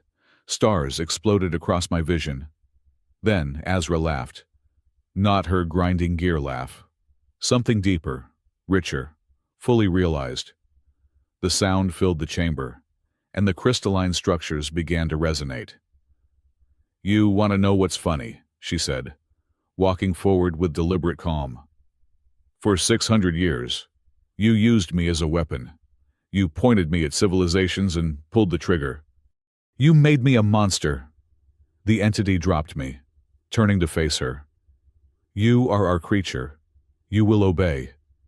No, I'm Jack's creature now, and he taught me something you never understood. Her bioarmor was blazing now, patterns of light that looked like joy itself.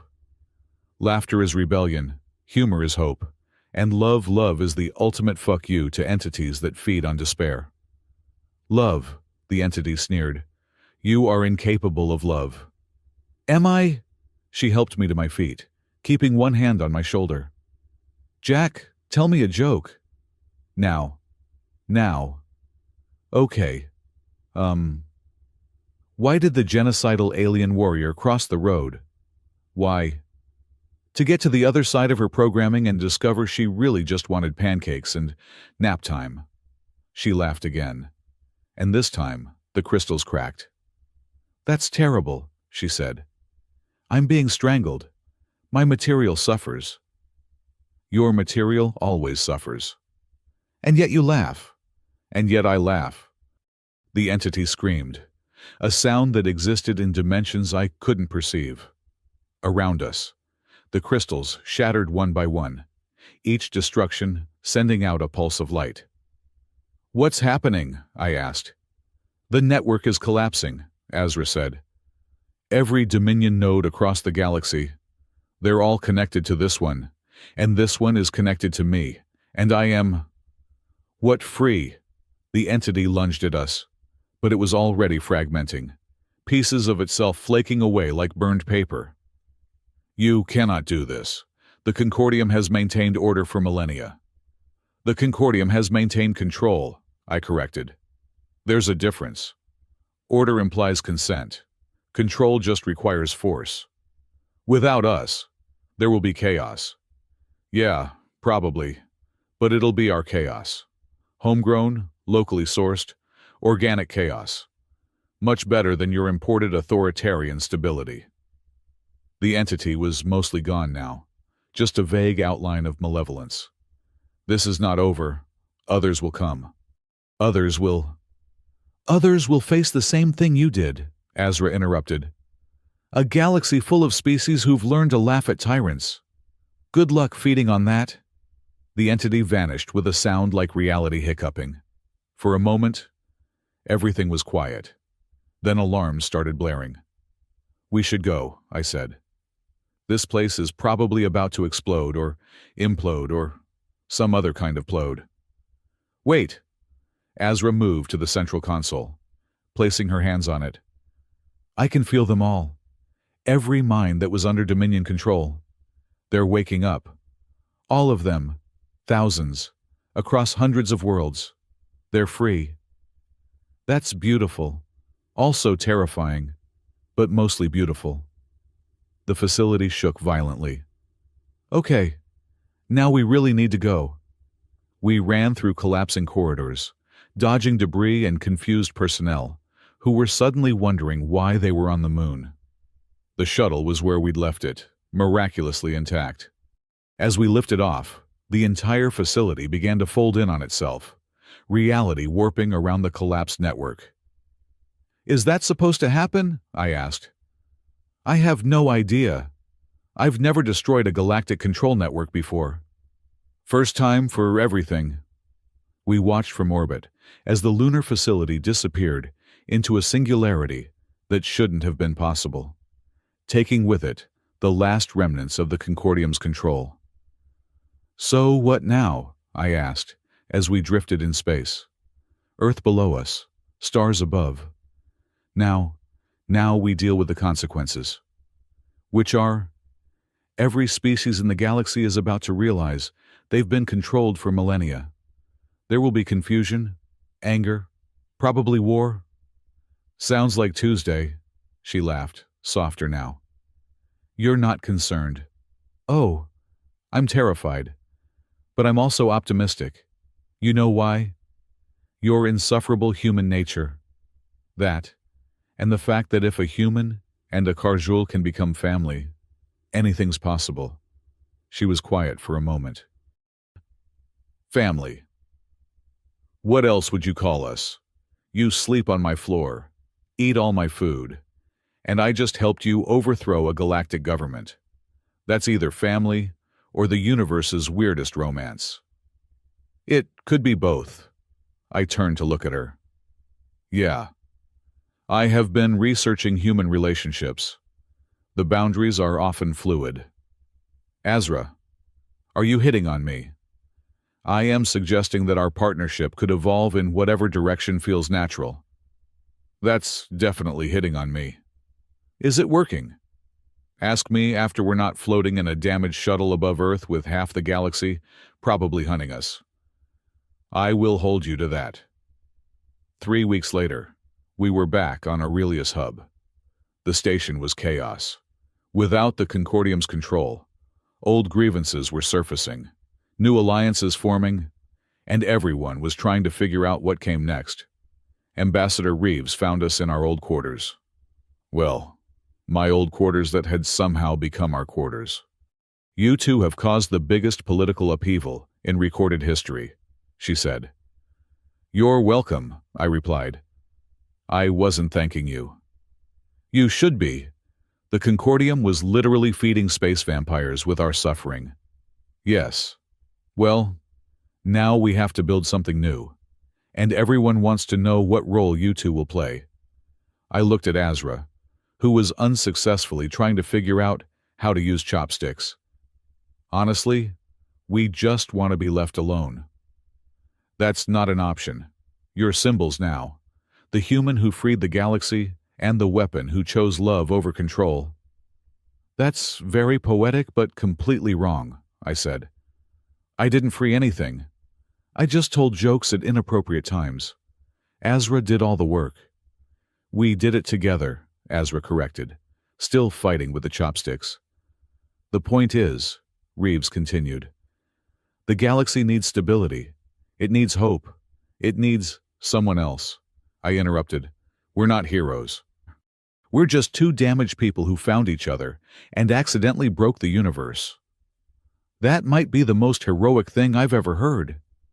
Then you need better heroes. Reeves left eventually, but not before making us promise to at least consider helping with the reconstruction efforts. We should help, Azra said, that night as she claimed her spot on the floor beside my bed. We should, but not yet. First, we need to figure out us. Us. You said our partnership could evolve. I've been thinking about that. And I think we've already evolved. We just haven't admitted it yet. She was quiet for a long moment. I killed your parents. Under mind control. I killed thousands. Also under mind control. I am not human. Thank God, humans are exhausting. Jack. Azra. I hung my hand off the bed, and she took it, careful, as always, not to break it. We're already family, already partners, already whatever this is. The only question is whether we're brave enough to admit it. I have been brave enough to admit it since you made me laugh. Then, why didn't you say anything?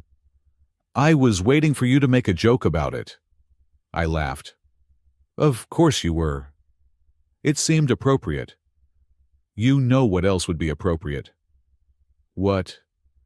You getting off the floor and just sharing the bed. Your back has to be killing you. I do not experience back pain. Liar. She moved then, cautiously, like she was afraid she might break something. The bed creaked under her weight, but held. She was warm against my back, her bio-armor automatically adjusting to be softer, less threatening. This is strange, she said. Everything about us is strange. True. She was quiet for a moment. Jack. Yeah. What would your parents think of this? I thought about it. Really thought about it. My mom would probably be confused, but ultimately supportive. She always said I'd end up with someone unexpected. And your father. He'd make terrible jokes about it until you laughed. Then, he'd welcome you to the family. They sound wonderful. They were. I'm sorry. I know. We lay there in the dark. Two unlikely souls in an unlikely situation, while outside the galaxy, tried to figure out what freedom meant. Hey, Azra. Yes. We just overthrew a galactic government with the power of inappropriate humor and unexpected feelings. We did. That's the most ridiculous thing I've ever heard. It is. Want to do it again sometime? She laughed. That beautiful, impossible sound that had started everything. With you always. The next morning, we woke to find a crowd outside our quarters. Representatives from dozens of species, all wanting to thank us, or blame us, or understand us. I looked at Azra. Ready for this? No. You. Absolutely not. Perfect. Let's do it anyway. We opened the door together, ready to face whatever came next. The crowd fell silent, staring at the human and the Carjul standing side by side. So, I said to the assembled masses, who wants breakfast? The confusion that followed was absolute, which, honestly, was exactly how I liked it. You can't just offer breakfast to address a political crisis, someone shouted. Watch me, I said. Azra, how many pancakes do you think we can make? All of them. That's the spirit. And that's how the first Galactic Council of Free Peoples began, with pancakes in a communal kitchen, served by the galaxy's most unlikely couple. Dr. Marcus Webb would later write in his historical account, "The revolution began with a laugh and ended with breakfast. It was the most human thing I'd ever witnessed. And perhaps that's why it worked. But I knew better. It worked because sometimes the most powerful force in the universe isn't strength or technology, or even freedom. Sometimes it's just two people choosing each other despite every reason not to. And pancakes. Pancakes definitely helped." Chapter 5. The Catnap Before the Storm. 6 months after we accidentally freed the galaxy, I found myself in the most dangerous situation of my life, teaching Azra how to drive. "The vehicle is responding incorrectly," she said, gripping the steering wheel hard enough to leave permanent indentations. "That's because you're trying to pilot it like a spacecraft. Cars don't have vertical thrusters." "They should." "Well, they don't. Also, you're going 3 miles per hour. This is a reasonable speed for navigating uncertain terrain. It's a highway. The speed limit is 65. "That seems excessive." Behind us, a line of increasingly angry Earth drivers stretched for half a mile. Someone honked. Azra's bio-armor bristled. "Should I eliminate the threat?" No eliminating. That's just how humans communicate in traffic. By screaming through mechanical devices. Pretty much, yeah. She accelerated to a whopping 10 miles per hour. "Your species is confusing," says the alien who spent 3 hours yesterday watching cat videos. "They are surprisingly tactical creatures. I am studying their methods." "Sure you are." We'd been living on Earth for 3 months now, in a small house outside Denver that the new Galactic Council had provided. Officially, we were consultants on interspecies relations. Unofficially, we were the galaxy's weirdest couple, trying to figure out how to be normal. Spoiler alert, we were terrible at normal. "Jack," Azra said, finally managing to reach the speed limit. "There is something I need to tell you. If it's about the neighbor's garden gnome, I already know you vaporized it." It was looking at me aggressively. "It's ceramic." "Aggressive ceramic," she paused. "But no, it's not about that." "What then?" "The Galactic Council wants us to return to active duty." I felt my stomach drop. "When were you going to mention this?" "I am mentioning it now. While I'm trapped in a car you're driving, that's either very strategic or very mean." "Both," she admitted. "I learned from your cat videos that trapping prey before difficult conversations increases compliance." "I'm not prey." "You are very prey-shaped." "That's not a compliment." She took the exit toward our house, still driving like she expected the road to attack at any moment. "They need us. Jack, the galaxy is still adjusting to freedom. There are conflicts, confusion. Some species want to return to the old ways. Not our problem. It is our problem. We broke their system. We have a responsibility to help build something better. We have a responsibility to ourselves first. Do you know how nice it's been just being us? No galactic crises. No mind control. No entities from beyond space and time. Just you, me, and your weird obsession with Earth game shows. Jeopardy is intellectually stimulating. You got upset when you found out you can't actually fight Alex Trebek for supremacy. The name implies combat. I laughed despite myself. This was our life now. Domestic arguments about game shows and garden gnomes.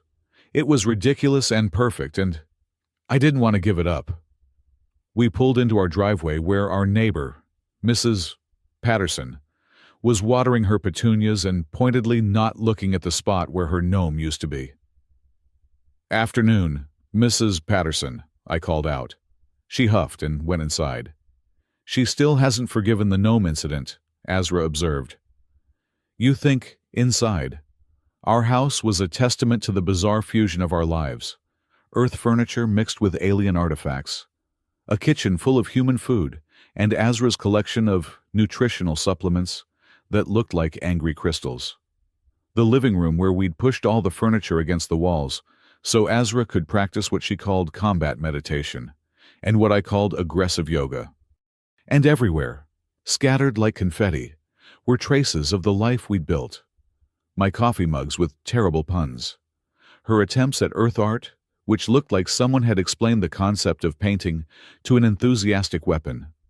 Photos from our travels across Earth, including that disastrous trip to Disneyland, where Azra had tried to neutralize Mickey Mouse.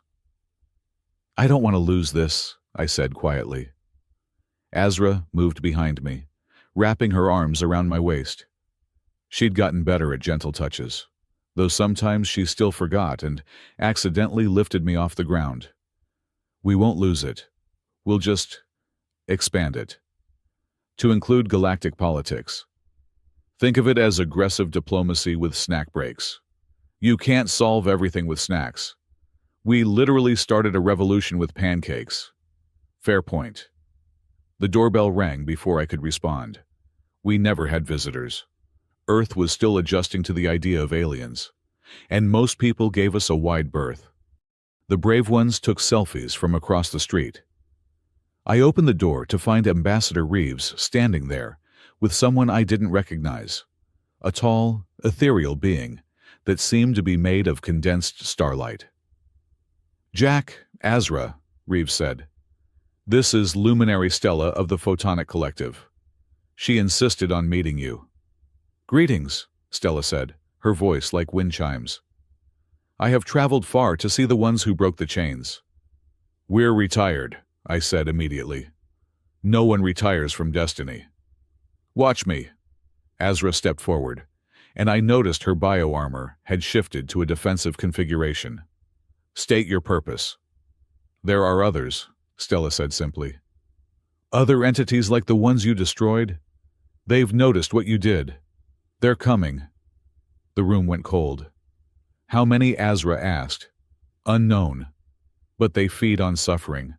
And a galaxy in chaos is a feast they cannot resist." "So much for retirement," I muttered. Reeves cleared her throat. "The Council is forming a defense coalition. Every free species is contributing. But we need leaders. Symbols. You need us to be heroes." I finished. "We're not heroes. We're just the human who made death laugh and the warrior who chose love over control."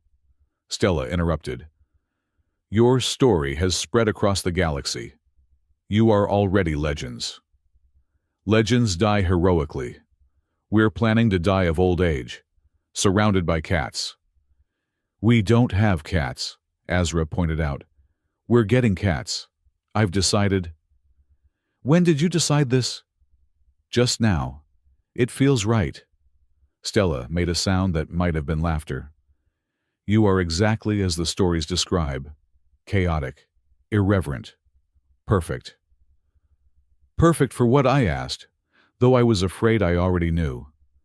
For teaching the galaxy that fear is not the only response to darkness. That laughter, love, and absolute absurdity are weapons too. "That's not a military strategy," I said.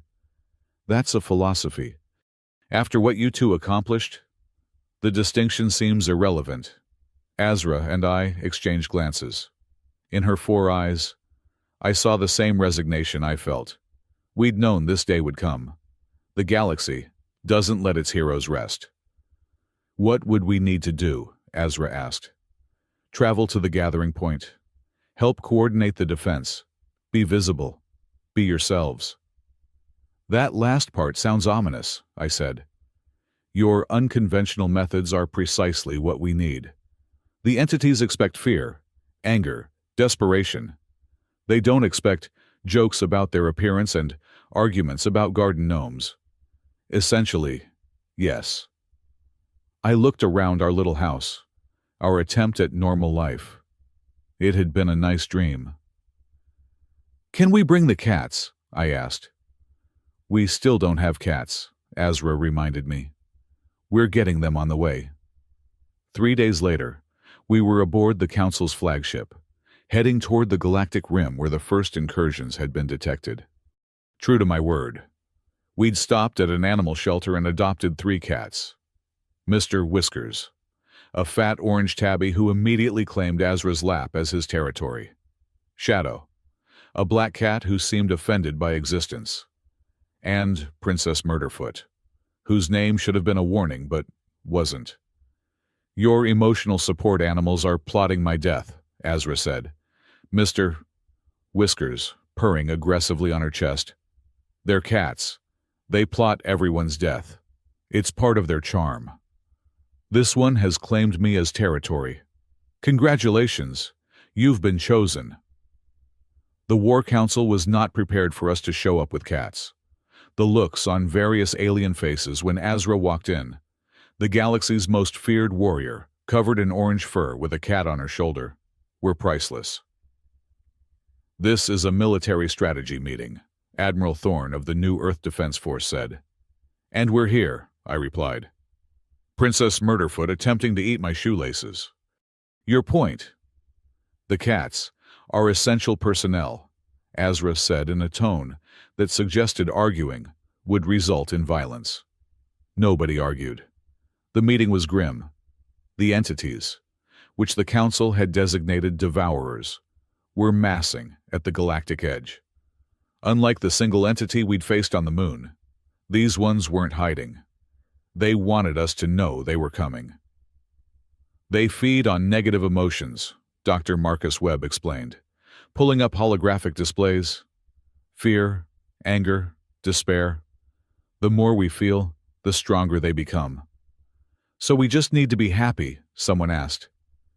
That's impossible in the face of annihilation.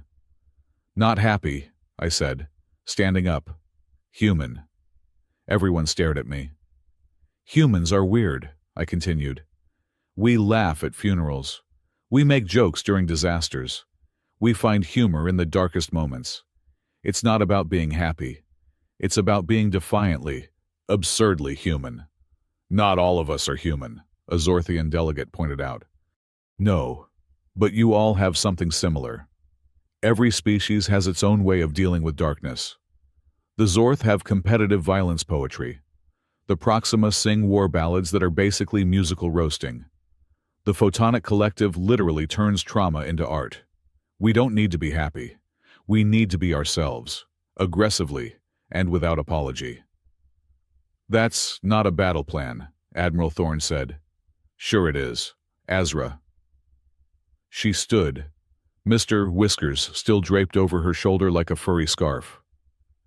When Jack first insulted me, I laughed for the first time in 4 centuries. Not because I was happy, but because his defiance in the face of certain death was so absurd, so pointlessly brave, that it broke something in me. Something that needed to break. She looked around the room, making eye contact with every delegate. The Devourers expect us to face them like we faced the Concordium, with fleets and weapons and strategic formations. But Jack taught me something: the most powerful weapon against those who feed on suffering is to refuse to suffer properly. What does that even mean? Thorne demanded. It means, I said, we're going to face existential terror with dad jokes and cat videos. The room erupted in arguments. Some called us insane. Others pointed out that insane had worked before. The cats, meanwhile, had discovered the holographic display and were batting at the Devourer formations like they were cosmic laser pointers. Enough! Stella's voice rang out like crystal bells. Look at them! Everyone turned to see Shadow methodically attacking a holographic devourer, completely unimpressed by its world-ending capabilities. The cats don't care that these entities could destroy the galaxy, Stella continued. They see a red dot and they attack. No fear, no hesitation, just purpose. Are you suggesting we be more like cats? Thorne asked incredulously. I'm suggesting, I said, that we stop overthinking and start being. The Devourers are coming whether we're ready or not. We can face them with fear, or we can face them as ourselves. Messy, weird, complicated selves who adopt predators as pets and fall in love with our enemies and make pancakes during governmental collapses.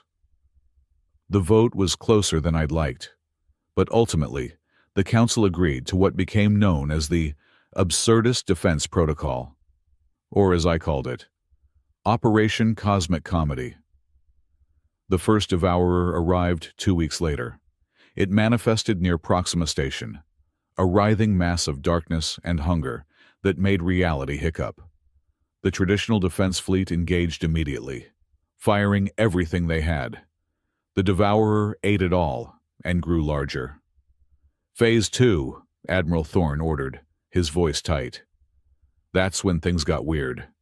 Every ship in the fleet started broadcasting. Not weapons frequencies or shield harmonics, but content.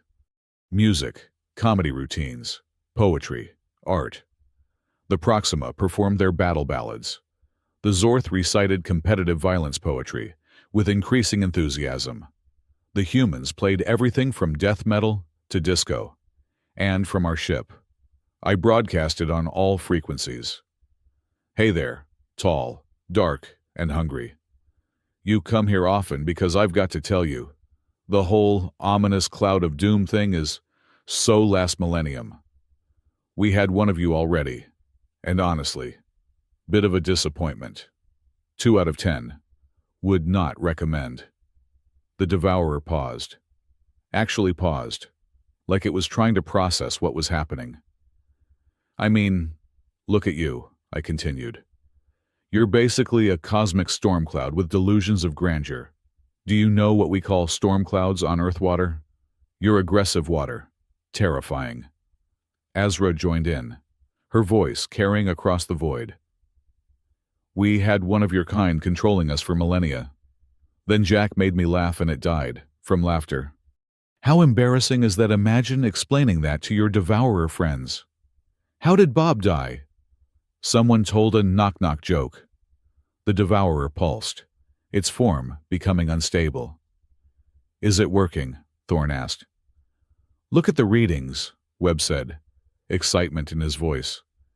"Its energy signature is fluctuating. It's trying to feed, but the emotions are wrong, incompatible. Like trying to eat soup with a fork," I said. "Frustrating and ultimately pointless." The battle, if you could call it that, lasted 6 hours. 6 hours of the combined fleets bombarding the devourer with aggressive absurdity. The Photonic Collective created light sculptures of the entity, wearing what could only be described as a cosmic tutu. The Calarians performed interpretive dance that somehow managed to be both beautiful and mocking. And the cats, broadcast to every screen in the fleet, remained utterly unimpressed by the existential threat. Finally, the devourer did something unprecedented. It left. Just turned around and went back to wherever devourers come from, probably to reconsider its life choices. The fleet erupted in celebration, but Azra and I knew this was just the beginning. "There will be more," she said that night as we lay in our quarters. Cats piled on top of us like furry armor. "Yeah. They'll adapt. Probably. We might not win next time. Maybe not." She turned to look at me, all 4 eyes serious. "You're remarkably calm about potential annihilation. I'm in bed with the galaxy's former deadliest warrior, covered in cats, after defeating an cosmic entity with stand-up comedy. My metric for normal is completely broken." She made that grinding gear laugh that I loved so much. "I have broken your normal. You are my normal now. That is either romantic or concerning. Both. Always both with us. Mr.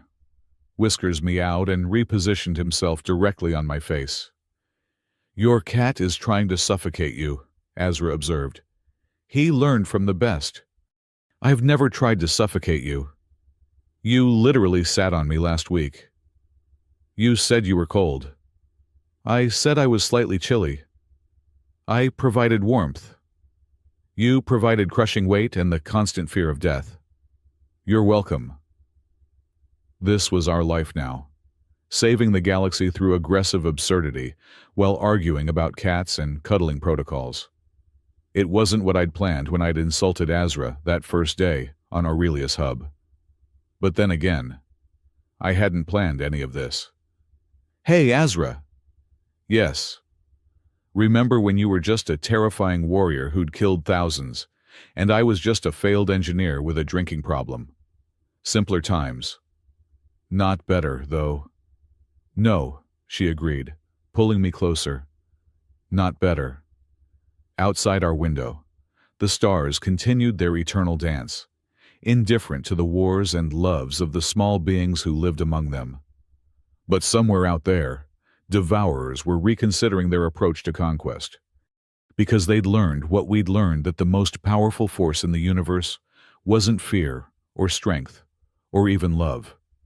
It was the absolute audacity of finding joy in the face of annihilation. "We're going to win," I said quietly. "How do you know?" "Because we've got cats. Nobody with cats ever really loses. They just experience temporary setbacks between nap times." "That makes no sense." "Exactly. And that's why it'll work." The next morning brought news of 3 more devourer sightings. The council was in panic mode, but Azra and I were oddly calm. We'd faced worse odds before. "Ready to save the galaxy again?" I asked, as we prepared to address the fleet.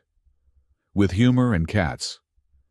"Is there any other way?" she kissed me then, careful not to crush me with her enhanced strength. "No, not for us." We walked onto the bridge together, Mr. Whiskers on Azra's shoulder, Shadow attacking my shoelaces, and Princess Murderfoot somehow having claimed the Admiral's chair. "Status report," I said. 3 devourers approaching from different vectors," Thorn reported, trying to reclaim his chair from Princess Murderfoot and failing. "The absurdist protocol is ready. But nothing," Azra interrupted. "We do what we do best." "Which is," I grinned, "make the universe's deadliest entities question their life choices through the power of inappropriate humor and domesticated predators." "That's still not a real strategy," Thorn protested. "It is now," I said, then opened a channel to the entire fleet. "Attention all vessels. This is Jack Turner. You might know me as the guy who roasted Azra the Deathbringer into becoming a cat lady. I'm here to tell you that we're about to do something deeply stupid and absolutely necessary." I paused for dramatic effect. "We're going to confuse cosmic horrors into submission using the power of being ourselves. Not our best selves, not our brave selves, just our regular, messy, complicated selves. The devourers feed on suffering, so we're going to give them something else, something they can't digest." "What's that?" someone asked over the comm. The audacity of hope mixed with cat videos and terrible puns. "It's a flavor profile that violates several laws of nature." Azra took the comm. "Warriors of the free galaxy, you face a choice: die with dignity, or live with absurdity. I know which one Jack would choose. He'd choose the one that makes a better story." "And what story is that?" Stella asked. I looked at Azra, my partner, my love, my domesticated force of destruction who was currently being groomed by an orange tabby. The story of how the galaxy's weirdest couple and their 3 cats saved civilization through the power of refusing to take annihilation seriously. "It's completely insane," Admiral Thorn said. "Yes," Azra and I said in unison. "That's the point." The 3 devourers arrived simultaneously, surrounding our fleet in a triangle of darkness. Reality warped around them. Probability collapsed. Hope itself seemed to dim. And that's when we started broadcasting cat videos. Not just any cat videos. Mr. Whiskers attempting to fit into a box clearly too small for him.